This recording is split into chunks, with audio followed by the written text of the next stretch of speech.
Mass మహారాజా Raviteja gap లేకుండా సినిమాలు చేస్తున్నాడు.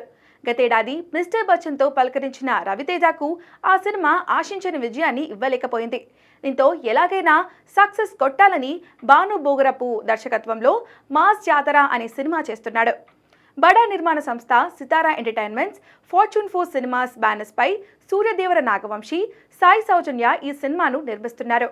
రవితేజ కెరీర్లో 75వ సినిమాగా రానుంది ఈ సినిమా.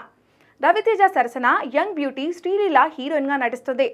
తెలంగాణ నేపథ్యంలో సాగే కథాంశంతో ఈ సినిమా తెరకెక్కనున్నట్లు సమాచారం. లక్ష్మణ్ బేరీ అనే పాత్రలో మాస్ మహారాజా ఈ సినిమాలో కనిపించబోతున్నాడు. ఇటీవల రవితేజ గాయం కారణంగా వాయిదా పడిన షూటింగ్ ప్రస్తుతం జెట్ స్పీడ్లో జరుగుతుంది. అరకులో ఓ స్కెడ్యూల్ ఫినిష్ చేసి లేటెస్ట్ స్కెడ్యూల్ జనవరి 17 నుంచి హైదరాబాద్లో స్టార్ట్ చేశాడు దర్శకుడు భాను భోగవరపు. ఇప్పటి వరకు జరిగిన ఈ సినిమా దాదాపు 80% వరకు కంప్లీట్ అయింది. దీంతో మాస్ జాతర టీజర్ రిలీజ్ డేట్ను ఫిక్స్ చేశారు మేకర్స్.